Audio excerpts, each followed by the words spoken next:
Hello, and welcome to this week's episode of the Jewelers Academy podcast. My name's Elin Horgan. I'm a jewellery designer and maker, and I'm also a mentor on the Jewelers Academy Diploma in Silver Jewellery programme. I'm delighted to welcome today's guest, Rachel Connor, to the show. Rachel is a writer and transformational life and creativity coach. And in this episode, we're going to be exploring the idea of creativity, what it is, why it's important, and what to do when you're not feeling it. Rachel, thanks so much for joining me today. Could you start by telling us a little bit about yourself? Yeah, hi Ellen. It's great to be here. I really love the opportunity to talk about creativity. It's one of my favorite things to talk about. So I'm a writer. I've been writing for a good couple of decades now. That's my main kind of creative outlets, if you like. And then in my past, I was an educator, so a higher education lecturer and program leader and head of department in a university. And I think I really sort of found that I wanted to do more meaningful work with people in a more coaching approach rather than a teaching approach. So during the pandemic, I went off and did some coaching training. I did the Wayfinder life coach training with Martha Beck, which was all online and was just a wonderful way to do some self-exploration, to really grow and develop myself, and also to equip myself with these skills, which in a way build on what I was already doing as a teacher and educator. And I found that the training, I was sort of, it was like a really interesting way of sort of integrating all the work that I'd done as a teacher, all my own kind of past personal development work, and then to bring to the table my expertise, if you like, in creativity. So it was a kind of really lovely confluence of skills and experience. And yeah, so about 2 years ago, I went self-employed, left my university job, which felt really risky and terrifying, and I haven't looked back. It's been wonderful, working on a daily basis, weekly basis with mainly with creatives around creativity, particularly with writing. Given my practice and background, then I help people a lot with transforming their fears around their writing into like fuel for self-expression. So that's really my sort of point of interest, shall we say. That sounds amazing. And so, do you work with people across all sort of creative disciplines? I mean, as you say, you kind of specialize maybe more on the writing side of things, but have you worked with other clients as well? I have. I've worked with dancers, with musicians, with visual artists. I currently have a group program, and on that program, we have lots of people from all kind of walks of life, as it were, with different practices and artistic expressions. But I also work with people who wouldn't necessarily think they were creatives, as in, I don't have an artistic practice. I'm a small business owner or an entrepreneur, and I don't really know how to begin like telling my story, on my website or in my marketing content, for example. Or people who say, I really want to explore creativity, but I don't quite know how to start. So in a way, I think that's my sweet spot, is working with people who wouldn't necessarily think they're creative or think they're writers, for example, but they want to know how to get there and want support along the way, along the journey. So yeah, it's a kind of quite a widespread of people, but Yeah. in a way, like creativity and writing, then writing is a form of creativity, but creativity is so much broader than just writing. So we Yeah. can touch on that as well, in the sessions. Okay, so as I mentioned in the introduction, we're going to be exploring the idea of creativity in this episode. And I suppose what you just said kind of brings us nicely on to that. I wonder if it's helpful to almost start by defining what we mean by creativity, because I think it's one of those things that people have quite a set idea of, an artist or a writer or a jeweler or whatever it might be as being someone creative. But I think what you're saying is it's actually something wider than that. Mm. I think it's wider than that and actually deeper than that. I think there's something really essential about it. So I feel like it's an essential part of being human, because I think we all have feelings, thoughts, opinions, experiences that we want to share. And so creativity is really about finding the container for sharing those things or being those things. It's a way of being, really, a way of making sense of the world and who we are. That's the first thing. And then the other thing is that through our creativity, however that's manifested, and I'll talk about that in a moment, we connect really profoundly with other people. So it's our way of saying, here is my flag in the sand. This is who I am in the world. Who are you? You know, and let's have a conversation about it. Let's have a dialogue about it.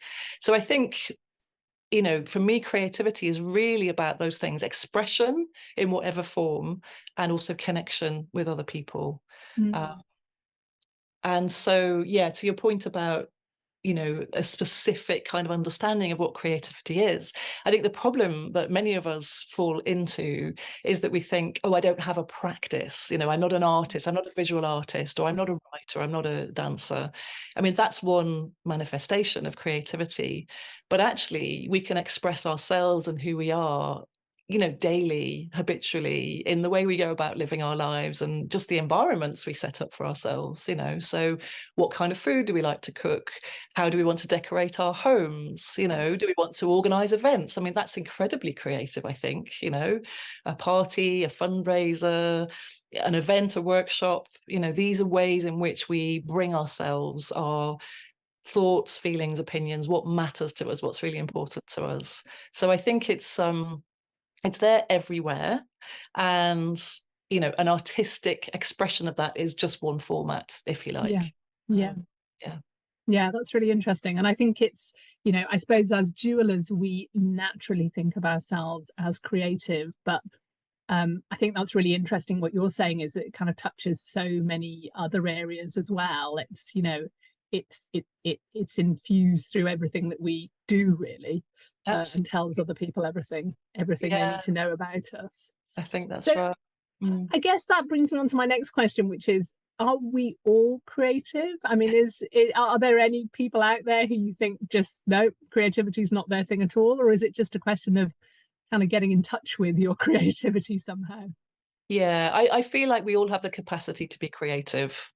I think that's a different thing to we're all creative, you know. So I think we all have the capacity to be. For me, creativity is kind of enlivening. It's a way of living more expansively. So that's a choice. You know, we have choices, I think, as human beings. Do we want to live that way? And if we're not creative and close down that option, it's through choice. And sometimes that's conscious and sometimes it isn't, you know. So I think for a lot of people, maybe they don't see that the possibility of creativity because the stakes feel really high. So for example, you know, people might say, oh, I'll never be a writer, so why bother? I'm not going to be creative. And there's a kind of separatism that goes on, you know, around creativity's over here, you know, and then the kind of the rest of life is over here. And actually, the more that I think, you know, for me, the key is curiosity. The more we can be curious about how would we like to express ourselves, how would we like to connect with other people, then we can begin to open those doors. And I think what often happens is it's like the education system that we've been raised in. It might be our family situations or experiences we've had that block us. You know, I talk to so many creatives who've had the horrific experience at school, you know, of like, you can't possibly do this, you know, or you're doing it wrong. And so we carry all those stories, and that prevents us even pushing on the door that might open a space for that curiosity and that play and exploration that creativity can offer us. So I feel like it's there in all of us. I actually feel like it's an evolutionary thing. I think that we always want to explore and be curious and push into like new ways of being and thinking and feeling. It's just that we don't always have access to that for different reasons as well. Yeah, that's really interesting. And I think what you were saying about maybe experiences in childhood or at school, I think so many people are told that they're not creative, that they then start to believe it. And of course, really what we're talking about potentially is just a very sort of narrow definition of, you know, maybe you're not good at drawing or something like that. It doesn't actually mean you're not creative. But we do carry those things with us, I think, and it can be really quite hard for people to overcome the idea that they're not creative. I mentioned to you earlier that often when I'm teaching face-to-face workshops, I encounter people who almost the first thing they say to me is, oh, I'm not very creative. And it's really interesting that they feel the need to kind of get that out there, just to say, you know, just so you know, I'm not very creative. You wonder where that's come from. Yeah, I think it's those kind of scarcity stories that we carry about ourselves that come from past backgrounds, and it's and that's really that's the norm. I think it's kind of quite rare to have people who are maybe raised in a climate, shall we say, of like permission to be creative, and they're probably like the children of artists or creatives or who have a creative mindset, shall we say, Yeah. themselves. But the most often, I think, people I come across, it's like there's something that gets in the way, and so then we're fighting culture as well as our own mindsets as well, which is a mindset is a big part, I think, of what gets in the way of not being creative as well. Uh, Yeah. so yeah, I think that's important to kind of not separate off, not to kind of separate off those creative endeavors, to actually make embrace creativity in all its forms, whatever that means. Mm. you know Sure. I think of creativity as something that is about collecting or gathering together different pieces of things. I imagine for your jewelers, you're taking different resources, different materials, and putting them together in a particular way to make something beautiful. And I think that's a really good metaphor for creativity generally, which is, let's take this and take that and put them together in an order or in a form that hasn't actually been done before. Mm. And so coming at it from that, like, what can I gather? Where do I want it to go in the bigger form? Is a beautiful place to start, I think. Yeah, that's a really nice way of thinking about it, I think.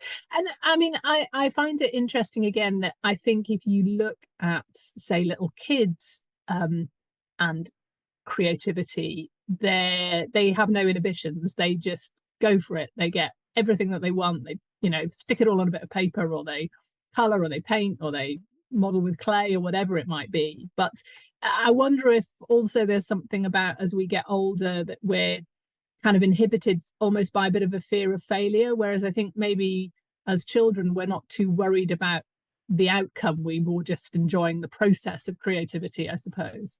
Yeah, I love that you said that. It's so important, I think, kind of being in touch with the process and the joy and the playfulness of it. And that means being prepared to be with the mess or the imperfection.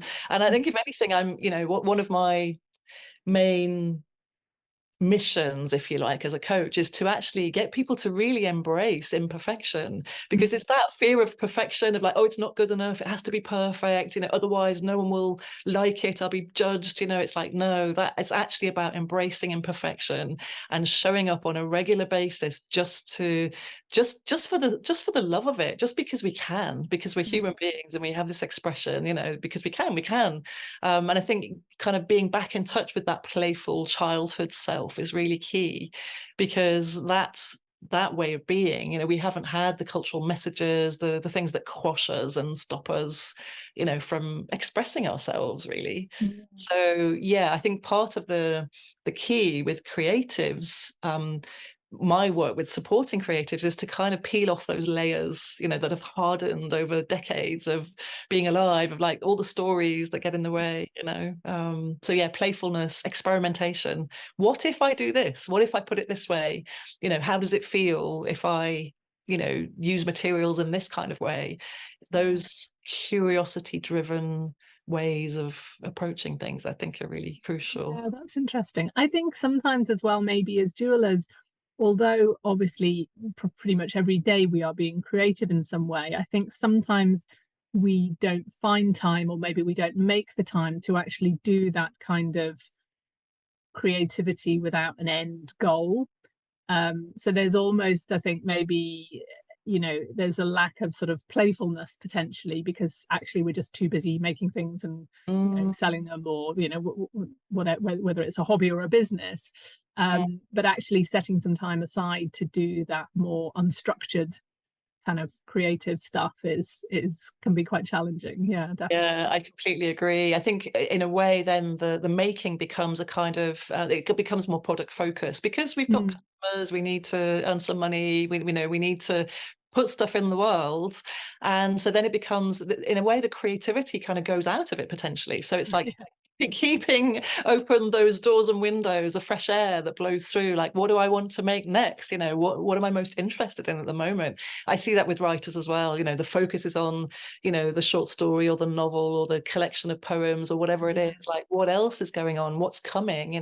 So I think it's really important almost to have creative products, if you like, or creations, let's call them, in different stages. So I'm a big fan of that, have some time for playing and for seeing what's emerging and listening to what's coming, as well as the sort of execution part of creativity, which is about making stuff and shipping it, which is also important, for our souls as well as our pockets, really. Yeah, that's really interesting. I think sometimes maybe we flip from the sort of creativity into just manufacture, which is not particularly creative. But I mean, have you got any tips on, I suppose, how you make time, whether it's every day, every week, every month? How can people build that time for creative play into their lives? Yeah, I'm a big proponent of keeping it really small. So especially for busy people, if they've got full-time jobs or if they're making full-time or, whatever, balancing all the things that life throws at us. I think 10 minutes, even less than that, actually can be a really good container for creative exploration. So I'm a writer, so of course I'm a fan of this particular process. But, we can use exploratory writing, free, messy writing in a journal, just to kind of respond to a prompt. What do I want to make today?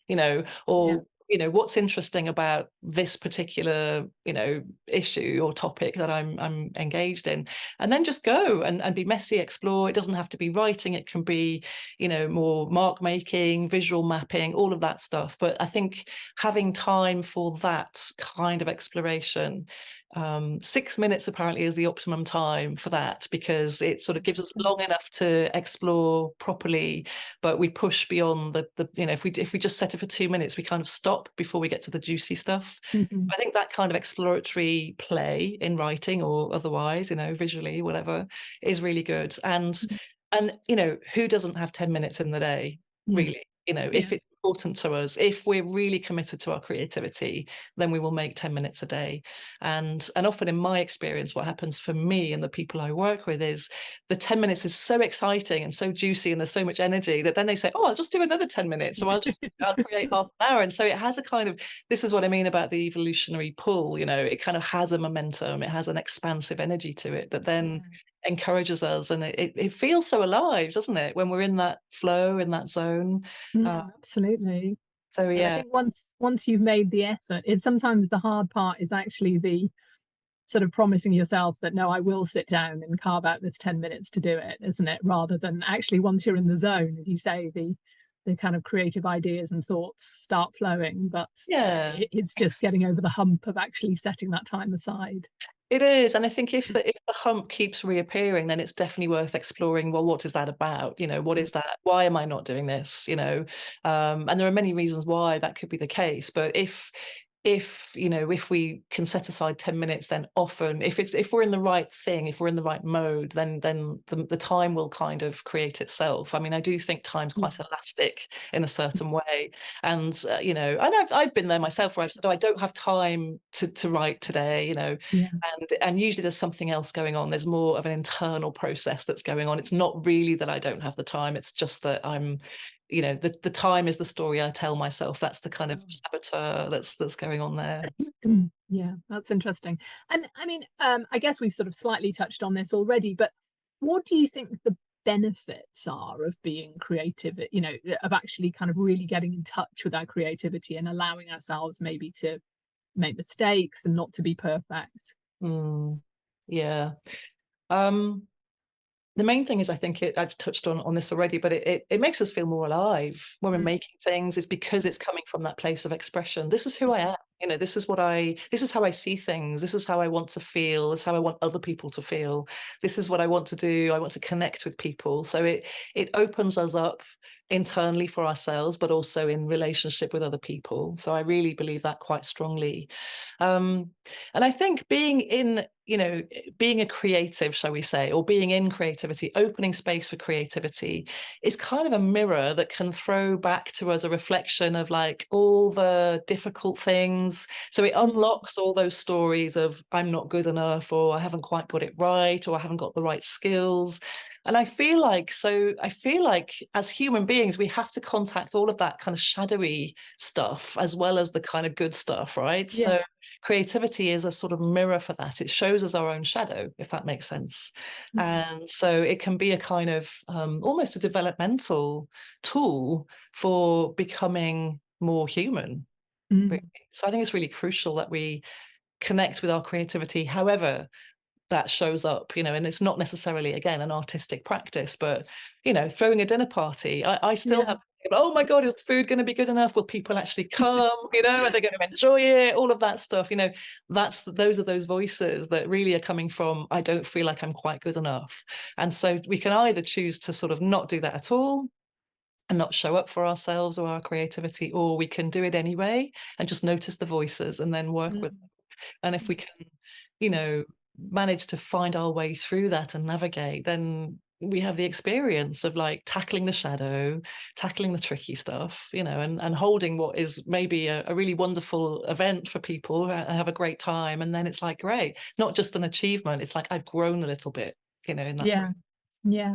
I think that's a really interesting way of looking at it. And I think the thing you said about sort of need for perfection, or maybe that, the chance to not be perfect is so important, because I think, again, lots of people listening to this podcast will either make jewelry as a hobby or, for their business. And I think jewelers are quite often naturally inclined towards perfectionism, but I wonder if sometimes that also kind of can hold us back. The flip side of it is that it's almost nothing's ever good enough. We can sort of find ourselves held back by this need for everything to be absolutely perfect. I agree. And again, if we bring curiosity to it, it's like, oh, can I sit in the discomfort of this not being absolutely perfect? No, it's good enough. The customer's very happy. Yeah. The client's very happy. I'm not happy. What does that say? It's what's the discomfort there? Like, what's going on there? So I think sitting with discomfort it's tricky, it's challenging, but again, it's like we can learn so much about ourselves if we can go there. Yeah, definitely.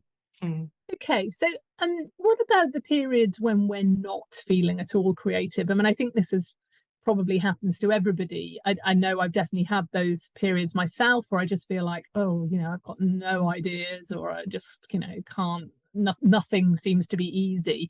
I think probably when we're busy and stressed and overwhelmed, it's more of an issue. But sometimes it can feel quite hard to connect to your creativity, even when you're doing, essentially what is quite a creative job.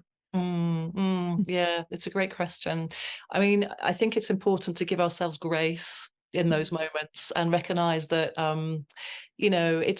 it's always there. It's like a tap we can turn on and turn off, and there are cycles, maybe in our moods, or maybe it's seasonal to do with the time of year, depending on, how we show up.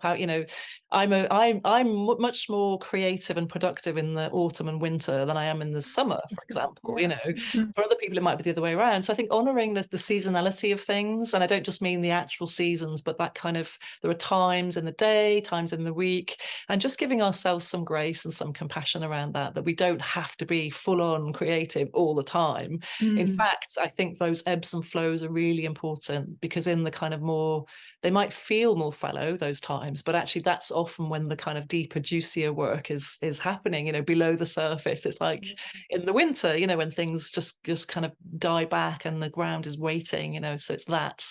So recognizing seasonality. I think sometimes, I know for myself, when I feel stuck, it's sometimes I need to shift something, maybe literally physically move, go for a walk, or shift rooms, or find somewhere else to work, go to a cafe and work instead of working at home. It might not work so well for jewelers, but finding a different shift of perspective, I think, if we're not feeling it, because sometimes it can be that. And then sometimes it's like, I find that if people get stuck, or when I get stuck, it's like, what is this telling me? Am I really committed to this thing? You Yeah, know, because I think yeah, sometimes we're like, there's such a push to create things, but actually, am I creating it because I really want to, or am I creating it because I think I should, or someone's told me I have to? You know, mm, so exploring that commitment, like, really, do I want to do this? What would happen if I just put it down, or put it to one side, or just at least, let it sit for a while and then I come back to it, in a different time. So I mm, think exploring commitments to the thing is mm. really important. Like, is it someone else's story that I'm carrying, or is it mine? Yeah. Back to the self-expression thing. What do I want to create? How am I feeling? How do I want to show up? Yeah, I think as well, probably for jewelers. I mean, I'm sure there's other kind of creative practices that are similar, but I think often we might be making something for somebody else, and they might have really quite specific ideas about what they want.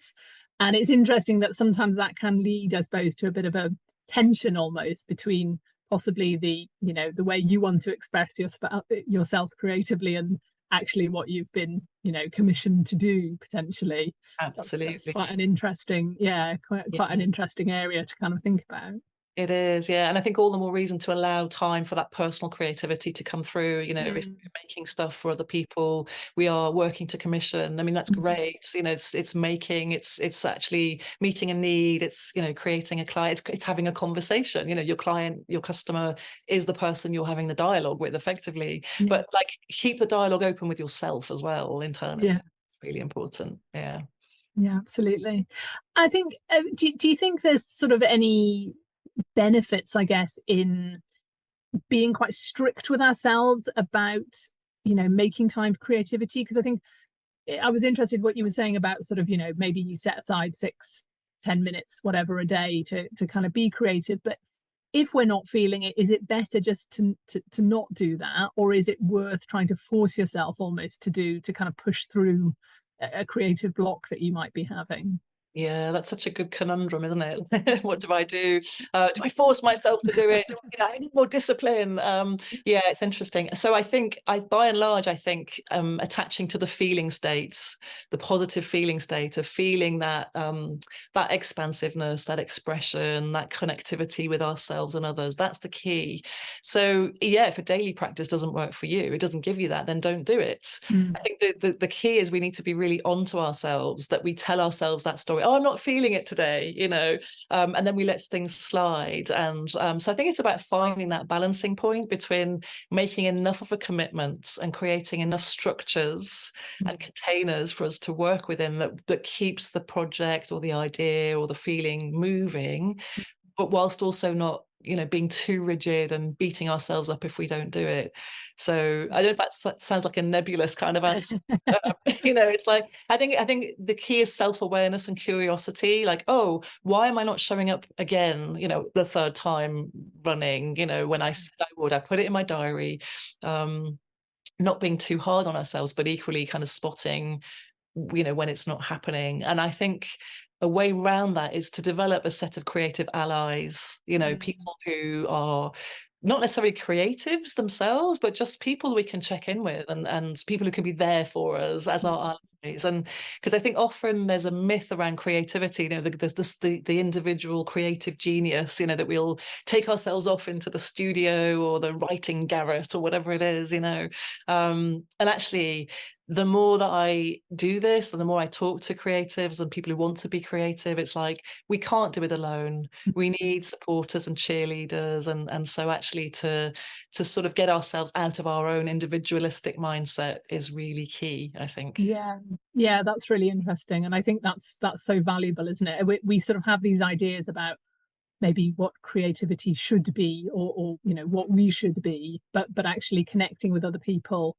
as you say, not necessarily doing the same creative practice, or maybe not even creative themselves, but some sort of support and possibly accountability is the sort of thing that can really Exactly. really benefit us. Yeah. And someone who you're not afraid to share those vulnerabilities with, and to kind of share that imperfect work, is really important. A friend of mine is, she's a visual artist, and she's got a crazy busy life, and she now has a practice of trying to go into the studio every Friday, and she checks in with me at the end of the day, and she sends me a little message saying, yeah, I did it. I had 2 hours in the studio, and here's my work in progress, and she's got braver at like sharing the sort of imperfect as she sees it. I mean, I think they're wonderful. I love it. I love her artwork, but it's that kind of, oh, it's only just, but I've done this and I put this layer on this painting, or I've done this particular section of it, or whatever.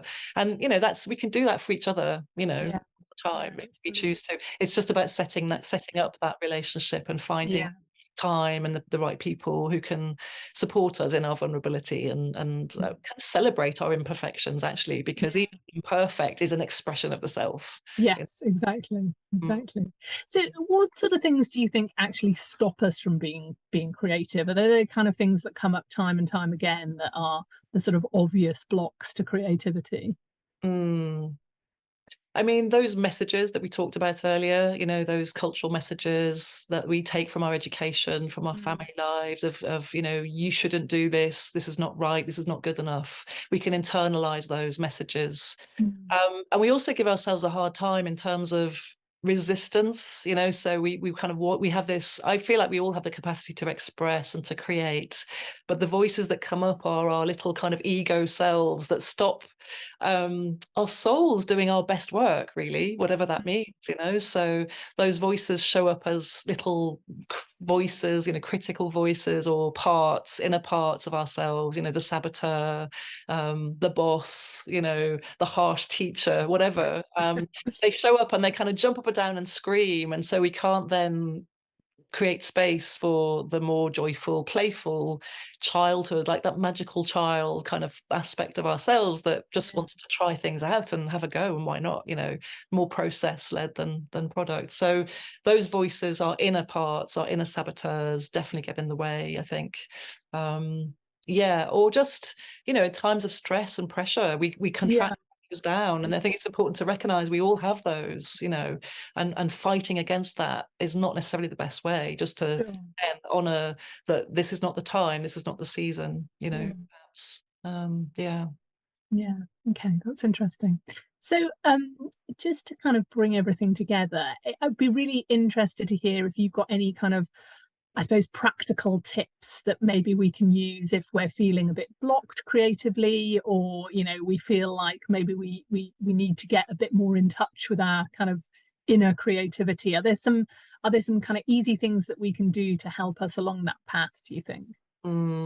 I mean, I would say the first thing is to really look at, if those inner voices are really strong, then look at those. And I often, with my clients and friends who I talk to as well, I would recommend like a journaling practice. Again, very short space of time. It's important not to have it go on too long, actually, because it's quite tricky dealing with that inner critics. But literally almost having a conversation with them on the page, like, what do you want from me? What's in the way? What do you need? So it's a question of creating space for those inner parts and letting them have their little tantrum so that then they'll hopefully sort of feel they've been seen and heard, and then we can kind of get on. So I'm a big advocate of that kind of practice, of really exploring those inner parts, or writing a letter to our tender selves, encouragement, as if we were speaking to our own children about wanting to give them encouragement in some creative endeavor. So that kind of tender work, attending to the self, that kind of inner development work.